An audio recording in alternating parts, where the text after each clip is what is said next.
Welcome to the show. My name is Charlton with Big C. This is Charlton and Big C Sports coming to you worldwide on the Big C Sports Network, on the #1 network in the United States of America. And Big C Sports has been voted the #1 sports show in the universe, according to Big C and them good old boys down south. I want to say bienvenidos to all of our listeners in Latin America, also across the pond, and London, England, as well as Paris, France, and of course you good old boys in Africa. We love the Big C tribe. We love you in Canada. But Big C, there's no one we love more than you good old boys down south in the land of the free and the home of the brave. How's it going on this beautiful February the 1st, 2018? Happy Black History Month, Big C.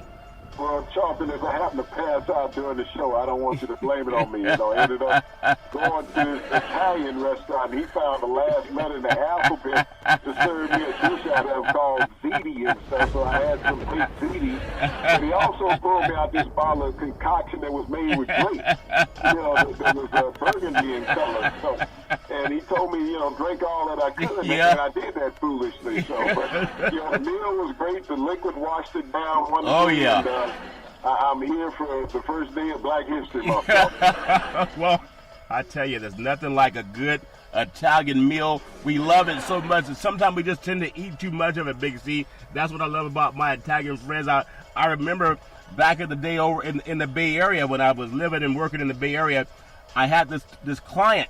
In fact, he sells a lot of clothing to a lot of professional athletes, and I'll never forget, I went to, it's Caceres, fine menswear. And I'll never forget, I went to his house. They had this big house, Big C. I said, how do you guys have such a big house selling clothing? He said, don't ask so many questions, just eat. So, man, they made me eat like 5 homemade pizzas, Big C. They were good, though. It wasn't that stuff you buy at a regular, pizza shop. This stuff had some good old Italian sauces in it. I love that I still have the taste of that. I do want to say this segment is sponsored by your Northern California Cadillac dealers, home on the all-new Cadillac Escalade, the standard of the world. And when you go by and test drive yours, tell them Charlton and Big C sent you. Big C, a lot of good things to cover. We still dealing with that State of the Union hangover, Big C. I think a lot of people still have a hangover from the State of the Union. And also we have the Super Bowl, coming up over the weekend. We'll preview more of that tomorrow. It is Black History Month. And when I think about this, I'm so proud to say this because there was a time that the black athlete was banned from playing sports with white athletes in this great country until some good old boys realized, how much money we can make if we had some of them? And now almost every sport that black Americans have touched has become $1 billion industry. Big C, your thoughts on the presence of the African American athlete, Big C, your thoughts? Well, Charlton, it changed the landscape of athletics decades ago, when you look at the infusion of African-American athletes. Yep. I mean, today when you look at all these sports shows, they think about the modern-day African-American athlete, and they think that those are the only ones that existed. Yeah. But you have to go back to the days of Jack Johnson, Charlton, the bravest American in the history of the United States. And I don't care what anybody says. You can talk about Michael Jordan being the greatest, Tom Brady being the greatest. No, Jack Johnson was the greatest athlete in the history of America because he fought during a time when they hanged black people for lunch, okay? Yeah. He made a living beating up white men. Yeah. And you think about that, if you looked at a white man wrong, you could lose your life. Yeah. He beat white men up for a living. Yeah. And was the world heavyweight champion boxer. Yeah. For a long time, Charlton. So he was the greatest American in history. I don't care how you look at other people as far as their contributions. When a man can live through oppression and death threats every day that he walks the street, they came after him in every way that they could. Yeah. But this was the bravest man that ever walked the streets in America. I don't care who went to war, who did whatever else, because he was at war every day. He was the bravest American in American history, Charles. When you think about that, too, and sometimes we take for granted how easy things are. I'm not saying easy for the point that's not resistance. For everyone who wants to be successful at anything, there's going to be some resistance. And the biggest one opponent for most people in their dreams is themselves. Not believing in themselves or thinking that because they started out, they have to be at the top of the mountain on day one. It doesn't work that way in most places. You think about Jack Johnson, what Jack Johnson went through. He had to fight as many times outside of the ring as he had to fight in the ring because of the political climate that our country was in at that time. And I think the whole world can look at the diaspora of black Americans and seeing that we're not just sports figures, Big C. We're very intelligent. We get the opportunity to do anything that anyone's been given the opportunity. But we're probably the only race in the United States of America, outside of Native Americans that were wiped out for the most part, the only race that when we wanted to participate in something, we were not only met with social enmity, but it was illegal for many of us to make a living. Big C, your thoughts? Well, Charleston, as I look at Jack Johnson and I look at the three greatest heavyweights of all time, and they were all the greatest heavyweights during segregation, Charleston. Yeah. When they were not allowed to visit white establishments. We spoke about Jack Johnson. Yeah. But let's look at Joe Louis, heavyweight champion during the 40s, Charleston. You know, at a time when African Americans could not integrate in any part of American society. Yeah. But, you know, Americans even had to fight to be in World War II during that time. Isn't that something? Yeah. And he was a great contributor to the war fund. Joe Louis contributed almost $1 million to the war fund of his purses when he was fighting during World War II. But yet the IRS still came after him, even though he was a valid American citizen donating funds. And I guess they looked at him as being anti-American, Charles. Yeah. Anti-patriotic, because he donated more money than any other American to the war fund during World War II. Yeah. And yet the IRS made him destitute. And then we look at our third heavyweight champion, Charles, the great Muhammad Ali. Yeah. Who was stripped out of his title and punished because he didn't want to go to Vietnam during segregation. Yeah. And they tried to force him into to silence him because he was such a vocal, you know, orator for the African American culture, Charlton, in America. He told people to stand up for themselves. They didn't have to stand for the backlash that was being given. And that hurt American society, just like what Colin Kaepernick said, we need social injustice. Yeah. Muhammad Ali preached the same thing, social injustice. We cannot have that in what's supposed to be the greatest country in the world. Yeah. But yet we discriminate more against our own people than any other country. We always try to police other countries around the world. Yeah. But America doesn't police itself in its discrimination against its own, Charles. Yeah, that's a good point. And so I love bringing that up because I think sometimes people take for granted what people did to lay the groundwork for the great names that we hear today. There's a lot of it media made. You know, you think about, and there's nothing wrong with what I'm going to say, but people might perceive it that way. But I think about how much people praise the great LeBron James. And yes, he's been a great figure in the United States of America. And it's not his fault that he wasn't born at the time that maybe Jack Johnson was born, or that Joe Louis was born, or you think about Muhammad Ali and how they had to overcome such enmity from media. And I gotta craft it this way because for the most part, every African American that's ever accomplished anything in this country, sometimes our biggest critic were the people who had a pen and a paper and they could write stories in the media, and those stories did not have to be accurate. They just had to be stories, because people would believe them if they read it, Big C. And so that's something that the new African American athlete that makes $100 million or $200 million a year, sometimes they complain about something that's so minor when you had guys like Jack Johnson that couldn't even live where he wanted to live. Big C, does that make any sense? Your thoughts? Well, you think about the greatness of a Bill Russell, Charlton, who won all those titles, 8 NBA titles during segregation. Yeah. You know, he won an Olympic gold medal, 2 NCAA titles. During segregation, never got the notoriety that he should have received.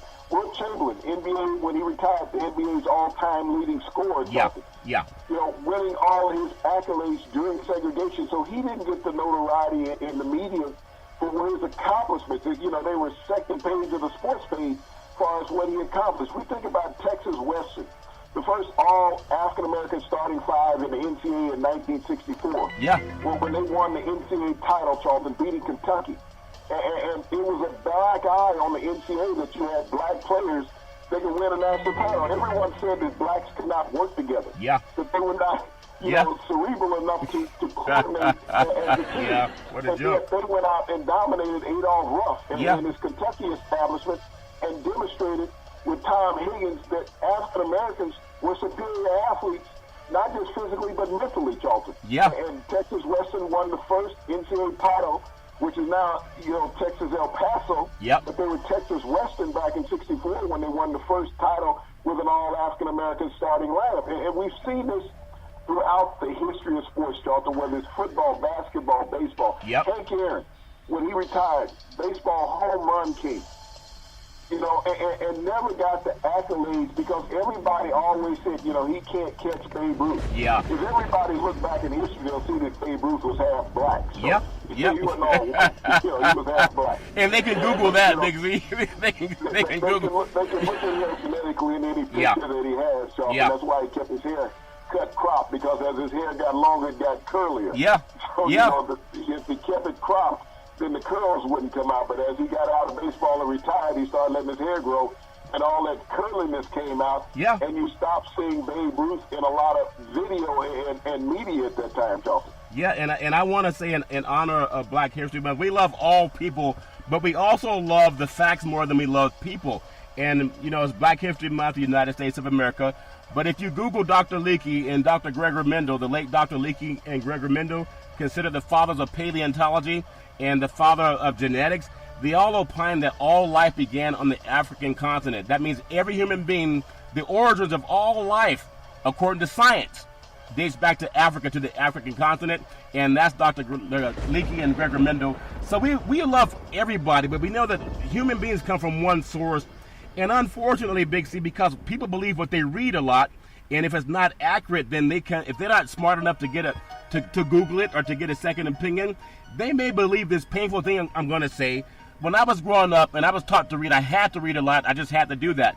But I was taught that a lot of uninformed young black men, I was made to believe, to be ashamed of myself, because they taught us that black people were from Africa, that we were monkeys in Africa, and we evolved from monkeys and all that garbage, right? And that where do white people come from? You know, if you look at genetics, there's a dominant gene called the black gene. There's a recessive gene called the white gene. And the dominant gene can reproduce the recessive gene. That's science. But would you believe that recessive gene cannot reproduce the dominant gene? And we all come from one source, so that tells you the dominant gene was here first. And that's just a little bit of science for you guys who like to Google that. But Big C, did that ever bother you growing up? And maybe it didn't happen to you in the South, but I was told by some of my white friends that you guys were just monkeys on trees growing up. As painful as that was, we had to always keep our head up. Big C, your thoughts?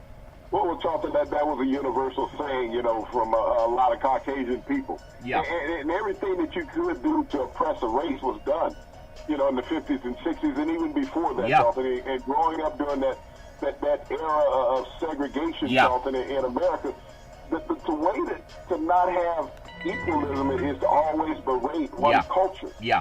Knowing that if you let them have equal rights, that they may even achieve beyond you. Yeah. That's always been the fear of the white race. You know, even back to slavery. Don't let them learn how to read. They Yeah. knew they were intelligent Yeah. because they could comprehend anything you told them. Yeah. But And- don't let them learn how to read, because now that's going to make them equal to us and we can't hide things from them. Yeah. You know, slaves were punished if they were caught reading or writing, Charles. Yeah. They were taught to be devoid of literature. Yeah. That's what they were taught, and that oppressed people for a long time. Yeah. But if you look at the advancement of the athletes and the culture of the African-American race in America over the last 200 years, Charlton, Yep. you'll see how it has expanded beyond. And if you look at the growth of that one culture versus everybody else, Charlton, in the limited amount of time that they've had to go out Yep. and achieve in America, they've exceeded everyone else as far as growth Yeah. and productivity in this country. Yeah, that's a good point, Big C. And when we think about education, one of the oldest universities in the history of the universe is Timbuktu. That's in Africa. That's not in Europe. That's not United States. Timbuktu, you can Google that also. So I just want to say to my African brothers all over the world, and my white brothers too, because we all come from one source. But truth is, a lot of African Americans, you talked about the great Jack Johnson, you talked about, you know, Joe Louis, and even Ali, the more recently, we've always had to overcome some type of phony fake news, what Trump calls fake news, and it's been intentional. And the fact that we honor Black History Month right now is, even though it's, you know, everybody has a history, but to be honoring Black History Month, I want to encourage everyone around the world to read something about Black history, because when you got to overcome a lot of the negativity that's been given to Black Americans, not by us, but it's been forced upon by some societies to keep black people down, and that's all over the world. Big C Sports won't let that happen. We're just going to ask you to Google what we say, and you can argue with Google whether or not we're right or wrong, Big C. That make any sense? Does Google tell truth, Big C? Well, Google is at what is it? We button on the computer talking. Yep. Okay, I normally holler down the street in Miami. Yeah, I understand.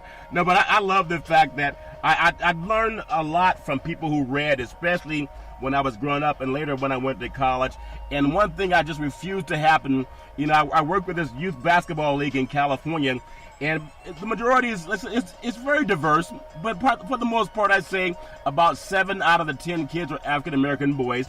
And I always ask them, questions. I ask the white kids questions too, but I felt bad for one kid one time because he's so smart. And I know this has happened in many communities. He's very smart, very well read. He's considered a gate kid, the gate community, where you're gifted kids. But he never wanted to brag about how smart he was because he didn't want to feel like, this is a dumb thing I'm going to say, but some people call acting white when young black kids are academically gifted. And we got to stop that garbage. It's never been true. But even some kids have bought into that, Big C. How can we make sure that they don't buy into that self-hatred, Big C? Your thoughts? Well, Charlton, it's been a history of our culture. If you're an intelligent African-American man, people will use that acronym. You think that you're white. You think that you're better than me. Yeah. You like to use big words. And I'm still trying, I guess I have to Google to find out what a big word is. Yeah. I haven't figured that out yet. I'm not a very smart person, but I just got to figure that out. Yep. But and these come from our own people, Charlton. When you look at that. Yep. It's just like I was saying yesterday. Is that rich white people call underprivileged white people poor trailer trash? Yeah. Poor white trailer trash. I've heard that. It doesn't come from any culture, Charlton. Yeah. It comes from within. And yet they try to say that other people say it. No, they say it to themselves. President says it, calls them poor white trailer trash. Yeah. That's what they recognize people in West Virginia as, Charlton. Yeah. And just like when we have an affluent, intelligent young African-American male, people want to say, well, you think you're better than us, you think you're white. Yeah. No, it's not, because your parents have instilled in you education is of the utmost importance. Yes. You can be a tremendous athlete, but you can also be a Rhodes Scholar. Yeah. Think about Samari Rolle, who used to play at Florida State. Yeah. Passed up on the NFL, where he'd have been a first, second round draft pick, decided to be a Rhodes Scholar and go to Oxford, Charlton, to become a doctor. Yeah. And this is what we aspire for young African-American men to be. Yeah. Not just to be athletes, but to have that lifelong career. Now, he'll be a doctor for 40, 50 years, Charlton. Yeah. He would have been an athlete, luckily, 10, 12 years at best. Yeah. But what society will benefit from him the most by being a doctor, Charlton, and he's a neurosurgeon, okay? Yeah. Is that he will save lives. And it doesn't matter what the race is of the life that he's saving, Charlton. Amen to that. Is that he's universal. Yeah. He looks at the patient. He doesn't look at the culture. Yeah. He looks at the patient. But here's this African-American man, because he's not playing sports any longer, he's not recognized by the sports world as being a derivative of the sports world, where he's a person that on these sports highlight shows should be resonated when they talked about him, Charles. About how he's achieved the ultimate goal of success of saving lives. Not going out making a tackle, Charlton. Yeah, I think that's very powerful. And Big C, what I learned from you is you tend to read a lot more than I do. I know, and I appreciate that, because I know when we had this Black consciousness moment, and ESPN for February has done a whole magazine, and it's titled The Black Athlete, and it's social histories. Because if you think about it, even ESPN has acknowledged that Black Americans are put on a different standard when it comes to mainstream media. Okay? And I've always thought we could bring our whole society together by talking about it as opposed to leaving it quiet. They never talk about how white athletes have to overcome. They just assume that every white athlete that's where he is maybe he or she got there because they just worked hard. But sometimes they have to overcome too. But one thing they never had to overcome was the skin color that they brought to the arena. They never have to overcome what neighborhood they were going to live in. They never had to overcome if they had enough money to send their kid to a private school, if that kid would be accepted in that private school. They never had to worry about redlining. Would the banks actually give them a loan for their business or even for a home, that's something that white Americans never had to overcome. And even more important than that, Big C, they never had to overcome being called un-American if they stood up for what was important to them. Big C, that make any sense to you?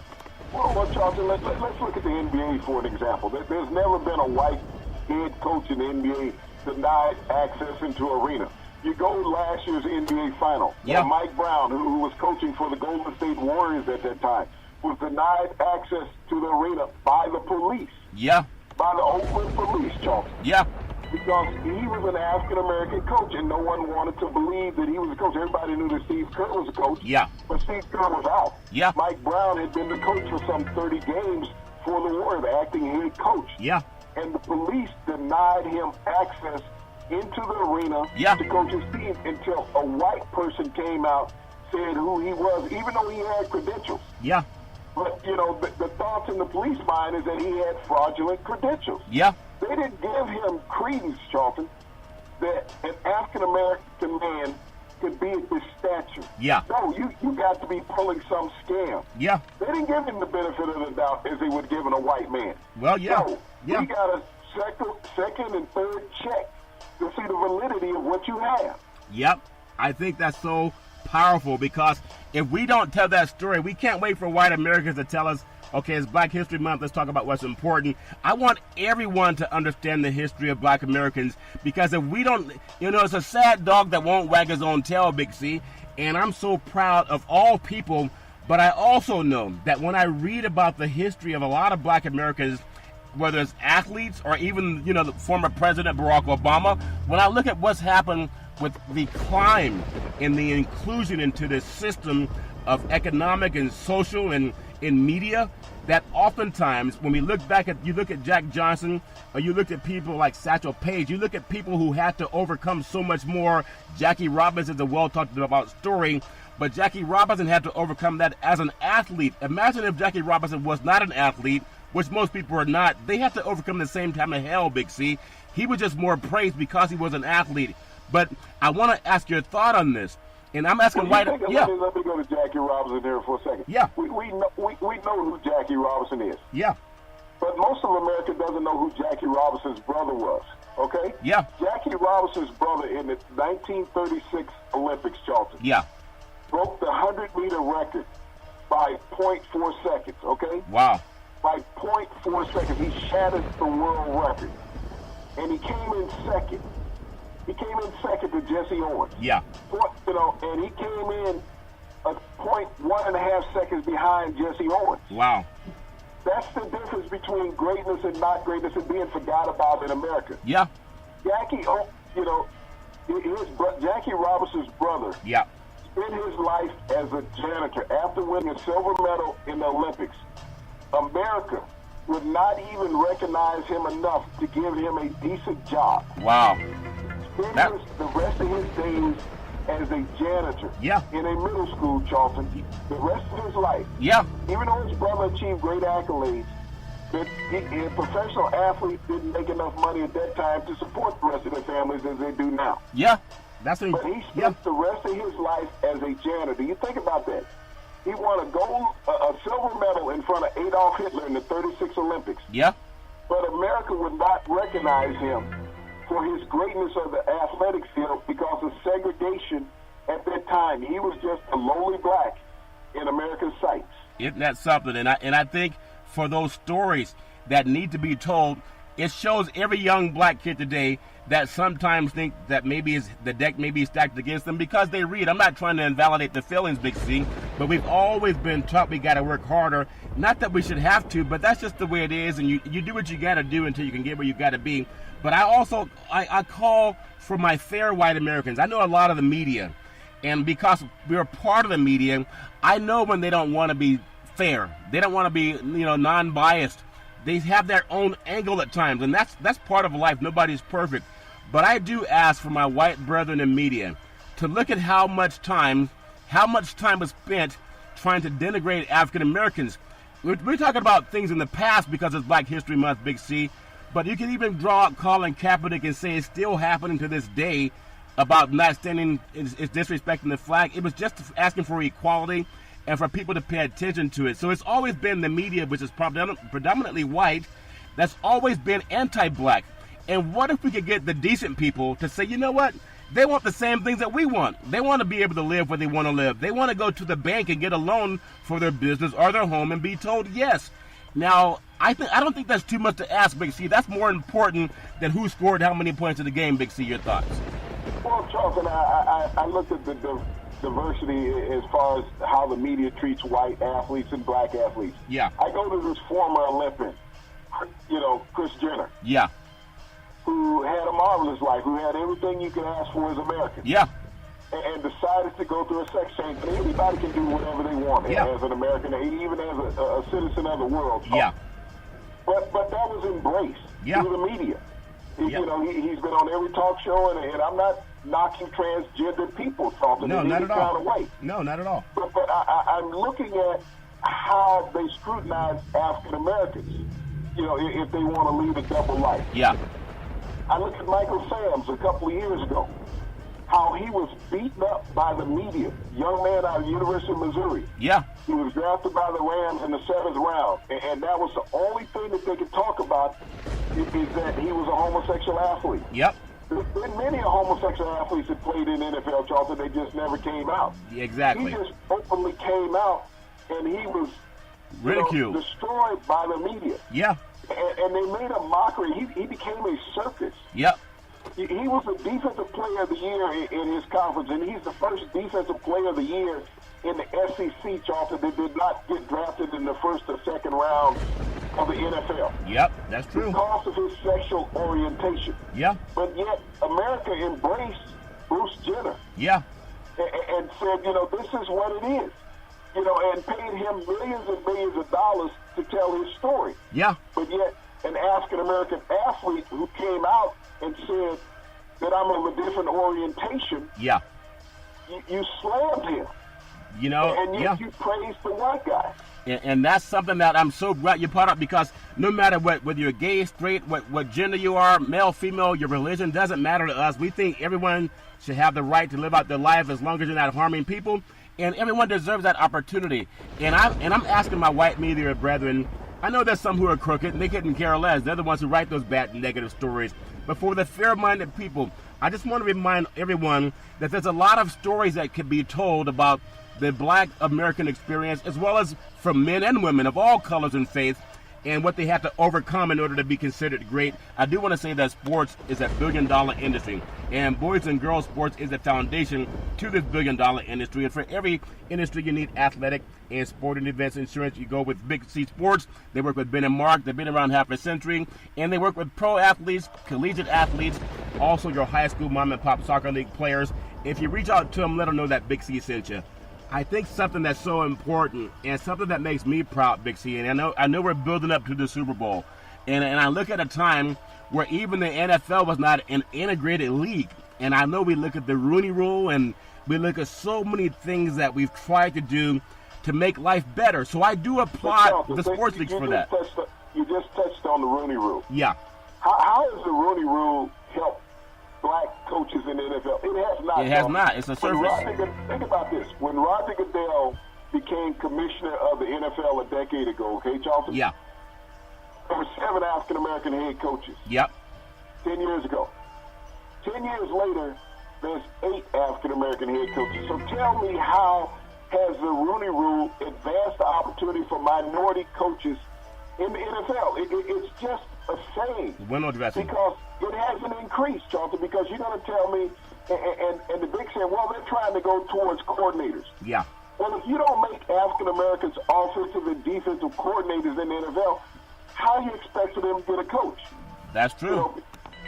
That comes from management, and it comes from the head coaches. If you don't appoint them. Yeah. We saw Ken Norton get fired as defensive coordinator in Oakland this past season before the head coach went. Yeah.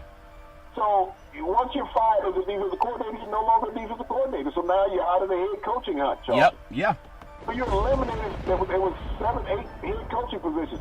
Ken Norton was eliminated before the carousel even opened up, Charlton. And no, we're not going to interview you. You got fired as a defensive coordinator. Yeah. Yeah. But you're finding people that don't have the qualified credentials of a Ken Norton. Yeah. 4-time Super Bowl champion, Charlton, as a player. Yeah.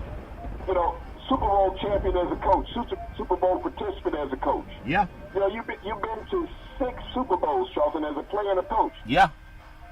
What guy that got a head coaching position this year in the NFL during the offseason had more credentials than Ken Norton Jr.? None. He didn't even get an interview. None. None. And I know people can Google that because we're big on facts here and big on, just Google. That's the best friend for the whole universe. You can Google everything. And when you bring that point up, I know he got picked up by the Pete Carroll again, the Seattle Seahawks, but Pete Carroll picked him up because he did a good job for him at USC and also in Seattle. But again, that whole point that you made, Big C, we just want fairness and equality all over the universe. And I know Big C Sports will be the main champion of that, as a lot of other people might touch on it just a little bit. Big C, I do want to pay one more, a little bit of homage to one of our media brethren, because we take for granted, I don't think we take for granted, but I say sometimes we can take for granted that we do the Big C Sports Show. But I look back at the great Jane Kennedy, how we have so many TV pundits now and talking heads. Well, she did it great, and she started, I believe, with CBS Sports, and she was one of the first TV figures of an African-American descent that was on television, and she did a great job at it. Big C, your thoughts on how she opened the door for not only black Americans, but for women in the world of TV broadcast? Big C, your thoughts. Jane Kennedy was Miss America, Charlton. That was the first, accolade that she had. Then she became the first female on an NFL pregame show, Charlton. Not only first female, but the first African-American. Yeah. To co-host an NFL pregame show on CBS back in the 70s.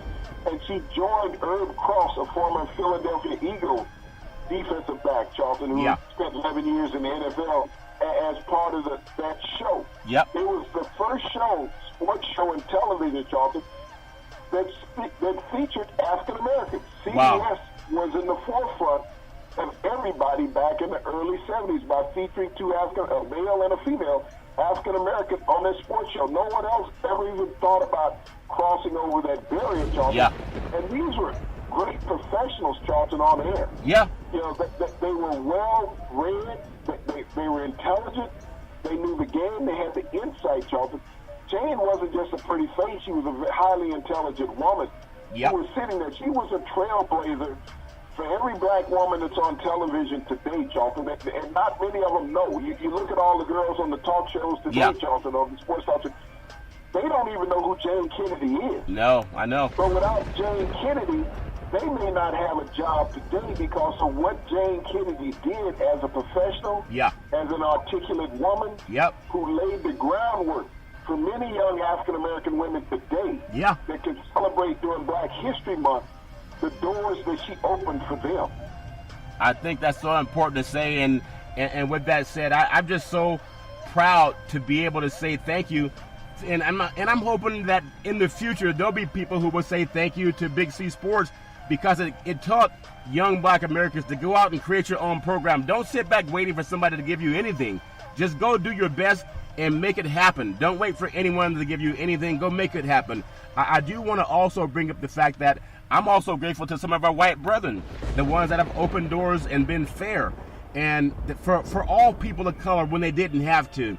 And go back into the sports lexicon, the late Dean Smith, Big C, the former coach for the University of North Carolina, the Tar Heels, and how there were times when Dean Smith would not allow his team to stay at hotels because some of these white Americans would not allow black Americans to stay in their hotels. This is the land of the free and the home of the brave, Bible-toting Christians that said, no, you're black. They didn't Google that all life came from Africa, though, Big C. What made Dean Smith so fair would have been so easy for him to act like a Donald Trump and act like everything is great, but you can't have what I have, Big C. Your thoughts?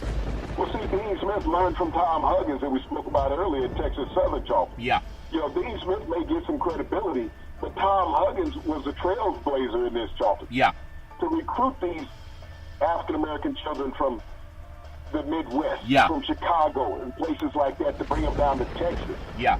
And have them play, Charlton, to integrate. And you think about how racist Texas was in the 60s, that state. Yeah. And to bring these young men into a society that was against them. Yeah. And to bring them together and have them win an NCAA title, Charlton, long before anybody else who had integrated the team had won one. Yeah. And to have the fortuitousness to understand what he was against in society. Yeah. But he did not let that affect his players, Charlton. He protected his players more than any coach in history. I mean, Dean Smith was a great coach, great mentor. Yeah. But Tom Huggins, Charlton, did more for African-American athletes in the 60s, in the South. And I give him one guy that was close. Yeah. And that would have been the football coach at the University of Syracuse. Yeah. Because when you think about the athletes that he recruited, Jim Brown, one of the greatest polo players of all time, collegiate polo players, and was an NFL rushing title Hall of Fame. Yeah. Played at the University of Syracuse. Followed by him, Charlton, Ernie Davis, the first African-American Heisman Trophy winner. Played at the University of Syracuse. Unfortunately, he passed away from leukemia prior to getting a chance to ever play a down in the NFL, Charlton. Another great running back, Ford Little, Hall of Famer also, the Denver Broncos. Yeah. When you think about what this coach did at Syracuse, recruiting these black athletes to an eastern state, Charlton, allowing them to play, and they had to deal with all the racial epithets and misconduct on the field. Yep. But this coach was able to hone the energy of these players, Charlton, and keep them focused and not let them get sidetracked with what they had to face with society, the racism of society, and the players and the officials on the field. Yeah. So when we want to talk about that diaspora of two great coaches, that was the head coach of Syracuse and the head coach of Texas Western. They probably did more for African-American athletes on the collegiate ranks, Charlton, than any coach in history. That's amazing. I heard that someone once said they did an interview with the great Bill Russell, and he was mentioning that life, even as an 11-time NBA champion, that living in Boston was hell, because Boston's been known to have a lot of racial issues too. Even their ballpark, Fenway Park, or their ballpark in Boston, is named after someone. There's a street named with someone who's a segregationist, and a lot of people know about a lot of bad history. I forgot the name of the street, but we all know Boston's had a lot of racial issues, and a lot of black Americans, athletes that lived back there, they didn't like being there. And these were athletes. These were the guys who were, considered the most prodigal children of that city, the ones that people loved you and wanted to shake your hand. They wanted to get your autograph. And even when you're eating dinner, Mr. Russell, can I get your autograph? Well, those might be great times, but when they don't know that you play basketball or football or baseball, oftentimes there's been many black athletes that talked about how vitriolic some of the neighborhoods were treating them when they were in Boston, Massachusetts. Big C, your thoughts on that, the great city of Boston. Well, Boston's always been a racially diverse city, Charlton. Yeah. And Bill Russell, because he was a great basketball player, along with Sam Jones, Casey Jones back there during that era, Charlton, they were known for playing basketball. They weren't accepted throughout the cultures of the city. Yeah. You had places you could live. That was it. You could not integrate in other areas. And Bill and all the basketball players, Charlton, stuck out because of their height. Yeah. So they could not hide anywhere. So you were devoid of having social atmosphere that everyone else was afforded in Boston. It was like Hank Aaron, a great baseball player in his time, Charlton, living in the South. Yeah. But he was limited to where he could live. He was the most notable person in the city of Atlanta. Isn't that amazing? Everyone knew who Hank Aaron was, but Hank Aaron could only live in a limited part of the city. Wow. He could not go to an affluent part of the city and purchase a home, even though he could afford it. Yeah. He was limited to a minority neighborhood. Not that he didn't want to live there and be around his own culture. Yeah. But he could not buy up. Yeah. Think about that. He could not buy up, regardless of the amount of money and income that he had. Hank Aaron could not buy up, just like many other athletes of that era, as we talked about the Boston Celtics, Charlton. Yeah. Wilt Chamberlain was in that era, Charlton. Yeah. Jim Brown was in that era, Charlton. They could not buy up out of a minority neighborhood that they were forced to live in. Not like many athletes today where you buy wherever you can afford. Yes. Yeah. They did not have that luxury. Yeah. And that, I think that's what kept black culture so strong back in those days, Charlton. Yeah. It's because your idols live next to you. You can reach out and touch them. You might be the paper boy of one of these guys, Charlton. Yeah. And you can talk to them. When now you can't talk to the African-American athletes because they move away from their own culture. Yeah, and that's something that we bring up, Big C, and I'm just glad that we bring this together on the beautiful Black History Month. You know, getting ready for the Super Bowl celebrations coming up, you know, over the weekend in Minneapolis, St. Paul, and I believe the temperature's 4 degrees up in that great part of the country. But I just wanted to make sure that we pay homage to many of the young, talented Black Americans that were making the opportunities that we have today available because they went through things that oftentimes isn't given praise, and if it is, it's usually praised like one day a month or maybe every now and then on Black History Month. But I wanted to take the day, especially today, to pay homage to them and let them know that we appreciate everything they've done for us and that we'll hopefully continue to do for people in the future. Big C, I do want to take just a few moments to say with Big C Sports, we also pay homage to the high school athletes all over the country. In the top 10 Super 25 boys basketball, we'll go to the top 10 teams. Number 1, we have Montverde of Florida, Montverde Academy of Florida, 26-0. We have number 2, Oak Hill Academy out of Mouth of Wilson, Virginia, 33-0. Number 3, University High out of Dale, Florida, at 22-1. Number 4, St. Benedict's Prep of Newark at 18-0. Number 5, Finley Prep out of Henderson, Nevada at 25-3. Number 6, Bishop Montgomery out of Torrance, California, 23-0. Number 4, Paul VI out of Fairfax, Virginia, 20-2.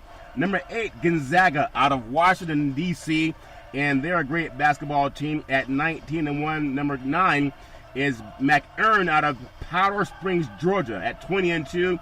And number 10 is Simeon out of Chicago, Illinois. They're 20-3. Congratulations to the nation's top 10 boys basketball teams, and Big C Sports will always honor you in all that you do. Big C, also in the world of the NBA, if we look at what happened that's notable in the NBA, we know we talked about Harden dropping 60 points Harden got earlier this week against Orlando, and then we look at what happened with just last night. I think 50 points scored by McCullough in about 29 minutes. Big C, what a way to shoot the basketball in 29 minutes, Big C, your thoughts? Well, Charlton just pouring it in, you know, and he set out the entire fourth quarter. Yeah. But, you know, you think about it, he's playing against the Bulls that, you know, a lot of people tanking, trying to get the number 1 pick overall.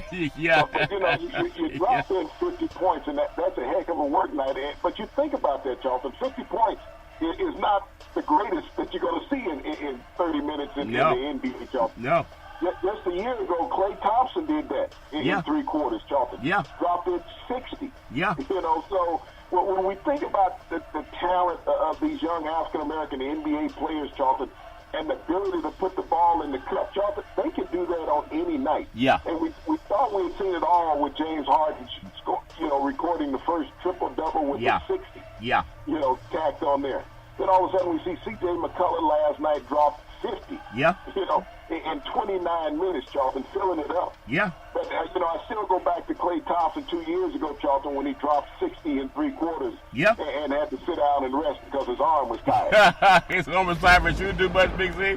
That's funny. That's a good reason to have a sore arm when you shoot the ball that many times. But when you got it going down, Big C, you don't want to stop shooting. You keep shooting it because the ball's not that heavy, from what I understand. But also, in the world of the NBA, you know, we're going to hear people talk about whatever they want to say, it's important or not. And I know there was a little bit of talk about Blake Griffin. Again, I want to go back to him in social media, how he was saying that he heard that he was traded because of social media. I guess someone tweeted out the information. And this is what I want to bring to your thoughts, Big C. You've been an athlete. You know what it's like to be traded. You know what it's like to be told we love you. We're going to send you elsewhere. Does it really matter that an athlete hears about him being traded first on social media as opposed to his agent? Because, just be honest, they don't really matter anyway to the owners. If you're not scoring for me, we don't even care who you are. I think it'd be great if they knew first, Big C, but it's not something to expect, Big C. Your thoughts? Well, Charlton, the social media thing is one thing, but, you know, they don't call your agent to let your agent know you're being traded. They call you in. They have a direct line to you in the facility. Yeah. Coach want to see you. GM want to see you. That's how trades have gone about, Charlton. Yeah. Not calling your agent. They don't have to call another grown man and let another grown man know that he's going elsewhere. Yeah. You know, this is a face-to-face business. Yeah.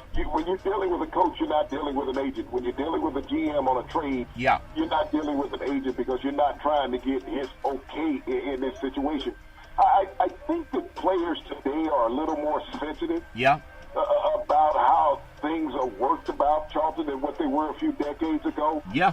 You know, business is business when you look at an athlete. Yeah. And you have to understand that. There's no marriages. There's no guarantees. No. When we're tired of you, you're gone. Yeah. You know, when we can replace you for lesser, amount of equal talent, you're gone. Yeah. If you are no longer exceeding what we expected of you as a player, or you haven't reached the potential that we expect, you're gone. Look at Alex Smith, Charlton. Yeah. The quarterback that was just traded from the Kansas City Chiefs to the Washington Redskins. Yeah.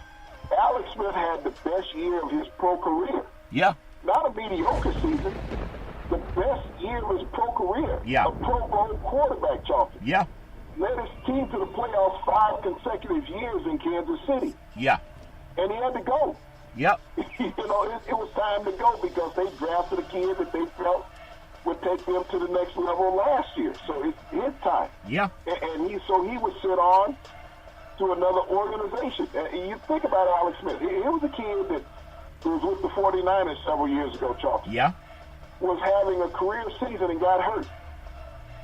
He was replaced. Never regained his starting lineup position back. Charlton was traded. Yep. Went to another organization, reestablished himself once again as one of the elite quarterbacks in the NFL. Yeah. That wasn't good enough. Now he's moving again. Yeah. So Blake Griffin being a little, uneased about how allegedly he heard that he was traded. I'm going to assure you there's one thing, Charlton. Yeah. The organization told him face to face. Yeah, We're going to Detroit. Yeah. Hey, and what a way to trace him. Out here in California, it's gorgeous weather. In fact, it's kind of hot. I was wondering, is it winter or is it springtime? Big C, it's about 70 degrees here in California, and I was looking at some of the reports. It's not that in Detroit. No, not at all. I know it's cold in Detroit. I know it's also cold up in Minneapolis, Minnesota. Big C, I want to get your thoughts real quick. I know we pay homage to African Americans and we pay honor to the sports universe, but we just finished talking a little bit about the football thing, and I know we bring up the CTE issue and how all that affects everybody. Would you believe that the NFL, they have a 5-year contract with Thursday Night Football on Fox Sports, and they announced that just yesterday, and they report, I think it's $660 million a year on average. The deal includes 11 games a season, week 4 through 15, with the exception of Thanksgiving. I know with the CTE being a big issue, I thought that the league would have looked into maybe canceling Thursday Night Football, especially guys that play on a Sunday. How do you turn around and play on a Thursday if we're concerned about the CTE issue, Big C? And they have a 5 years extension of this garbage football on Thursday night that nobody really likes. But I know it's a money grab, and that says to Trump, what's more important about money or health, Big C? I think money went out again, Big C. Your thoughts? Well, Charlton, it's all about money, but also some of the league looks at that as the teams getting a mini bye. Yes, they play on Sunday, but they don't play again for 10 days. Yeah. So that's like a mini bye. And you don't have a Thursday night game before your bye week. Yeah. So you basically get 2 byes through the season when they look at that. The thing about the NFL, in any professional sport, even collegiate sports, it's about money. Yeah. It's not about the welfare of the athletes because they come and go. Yeah. It's a recycling pool, Charlton. Every year, this is the reason why you have a draft every year, Charlton. Yeah. Because you're out there trying to replenish the pool that you have. Yeah. You're always going to replace players. Yep. Players get injured. They've always gotten injured in the history of sports, Charlton. And people forget about a player 2 years after he's gone. Yeah. You retire, you're gone. No one knows who Jerry Rice is playing the game anymore other than his records. He thinks he can still Randy play. Moss retired not too long ago. No one knows who Randy Moss is, Charlton. Yep. They don't. Yeah. So when you sit around and you look, people talk about Joe Montana. Joe Montana hasn't played in 2 decades. Yeah. Okay? Yeah. No one cares. Yeah.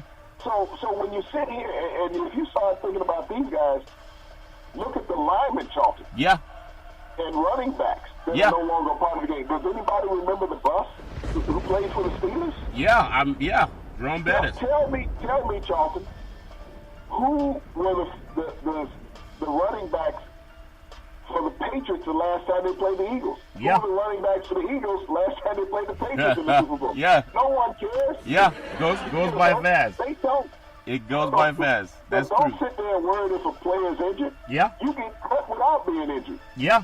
That's true. I want to get you one more thought on what's happening. We're mixing football and basketball, but just a little bit of thought that I think LeBron James, and who knows if it's true or not, and who really cares if it's true or not. I think there's no way he comes to Golden State. It doesn't make sense for Golden State point of view to bring in an older guy that can only try to disrupt the chemistry. And I don't know if the NBA wants all their gold in one place, Big C. Any thought of him coming to Golden State? It's not going to happen, but it did spark a little bit of media talk just because it is LeBron James. Big C, much ado about nothing. Your thoughts? What you mean it won't happen? Money will make anything happen. I tell you this morning, Adam Silver woke up this morning having a David Stern moment with Chris Paul. Okay? Yeah. He's like, damn, he just went through this with Chris Paul. Yeah. The Lakers are going to get Chris Paul. Yeah. LeBron, that is not out of the question. You got to understand, LeBron James will dictate where he wants to go. The media is all rolling the dice, saying that he's going to go to the Lakers, he's going to go to the Clippers. Golden State is not out of the question, Charlton. The only question with him coming to Golden State is who do you move out of the lineup? Yeah. Do you play small ball all night long? Do you have Durant? You have James? You have Green? You have Thompson? You have Curry? Yeah. You win. You could win 75 games in a season, Charlton. Yeah. As far as getting, the team to be on the same page, that takes about a weekend. Yeah. That takes about a weekend. So you're saying... But you're talking about putting together these great athletes. Yeah. Is it good for the NBA? Yes, it would be, Charlton. Yeah. And why? Because it's must-see TV. Yeah. And we just talked about the NFL and Fox putting 11 games on at $600,000 per. Yeah. What would the NBA charge now to sponsors who want to run commercials on a game where the Warriors is playing? We just saw where 30 seconds in the Super Bowl is going for $5.5 million. Wow. You're going to get $2 million every time the Warriors play for a 60-second spot, Charlton. Yeah. So I'm not against that move. Now that everybody else in the NBA has got to step it up. Yeah. Well, that's a good point you bring up because, like I told you, you read more than I do, and I don't mind saying that, Big C. But when I saw Chris Paul leaving for, he left the Clippers. Before that, he left New Orleans and then to the Clippers, and now in Houston. And you look at what, Durant leaving OKC, coming out to Golden State here in Oakland. And then you had, Paul George and Carmelo Anthony leaving New York and George leaving Indiana to go down to Oklahoma City. If LeBron James were to come to the Golden State Warriors, let me ask you, I know it would be great for the Warriors because they'll find a way, like you said, when Mitch Richmond played in that good old boy that came out of St. Hardaway. And Mullen. And Mullen, they had the run, TMC and all that jazz. And that was a great team, maybe one of the greatest Warriors teams ever that did not win a championship, outside of the new edition of the Golden State Warriors. If LeBron James did come, and I'm not saying it won't happen because people said there's no way that Durant would come out of here. And what are the Warriors getting in another year, Charlton? A new arena. Okay. Hello. Well, I tell you, it would be exciting. You saying I got to keep my media credential good, Big C? Is that what you're trying to say, Big C? To see the starting lineup, LeBron James? What would be the price of a ticket now, Charlton? It's going to double from the Coliseum. Yeah. This would allow them to pay, James a max contract. They'd have to pay him $170 million over 5 years. Yeah. Okay? Yeah. How far is L.A. from Oakland or San Francisco in a plane ride? About an hour when you're rich. What did the former governor do every night when he lived in Burbank and worked in Sacramento? He was flying, Big Z. He flew home every night. Yeah. So what's an hour commute by air? Yeah. Nothing. Yeah. Well, that's a good point, and we'll close with this thought because it is Black History Month. We talked about some of the most seminal moments in Black America, and the most seminal moments in sports have been started, by Black American athletes. If you are LeBron James and you know you're playing on the last half of your success, because he can't get any better than he was 5 years ago, okay? He won't be better than he was 10 years ago, but as most people get to the point of the crescendo in their sports career, they want to do nothing more than win a championship. And unlike some people that say, oh, it'd be a bad on his history if he were to go to the Golden State Warriors. Well, I don't think it'd be a bad thing. I just don't know how realistic it is until you brought this thing up to my mind. If you're LeBron James and you want to close out the last 4 or 5 years of your basketball universe, why would you want to play on a losing organization? If anyone going against Golden State over the next 4 or 5 years is going to lose that matchup.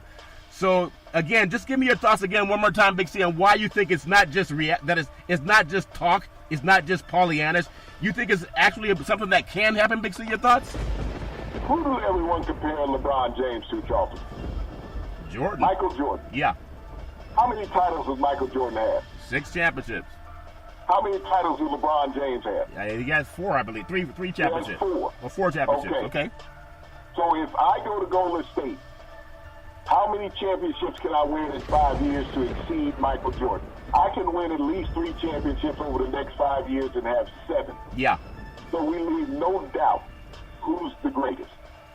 Well, Big C, that is great that you said that. Back in the day, there was a man by the name of Drew Bundini Brown. He was known as Muhammad Ali's right-hand man. He would always tell Ali, with all you've got to use, how can you lose? Rumble, young man, rumble. Big C, what are you looking forward to in this boys' universe? Well, Charlton, I'm looking forward to the Super Bowl in Minneapolis in just a couple days. But there are 2 significant numbers that are going to appear in this game that no one really thinks about. Yeah. And that's the number 10, okay? The number 10. Mark that down. Yeah. Al Michaels will be broadcasting his 10th Super Bowl, okay, Charlton? Wow. Tying the great late Pat Summerall. Wow. Bill Belichick will be making his 10th appearance as a Super Bowl as a coach. Wow. 3 as an assistant coach, 7 as a head coach, Charlton. That's incredible, Big C. So you're saying I should go down and play the 10 is the number that I should do when I go down to Las Vegas? Thanks for the inside look, Big C. I'm going to put 10 on the books, Big C, and you can put it on too every Monday through Friday at 5 and 6 p.m. You can follow Big C Sports on the Big C Sports Network, on the #1 network in the United States of America. And Big C Sports has been voted the #1 sports show in the universe, according to Big C and them good old boys down south. I always want to tell you, there's never, ever any excuse for domestic violence. If you know any woman going through that garbage, please call 911, because no woman should ever have to go through that garbage all on her own. And as we always tell you on every Big C Sports show, we thank you, we appreciate you, and we hope that you have a super fantastic day.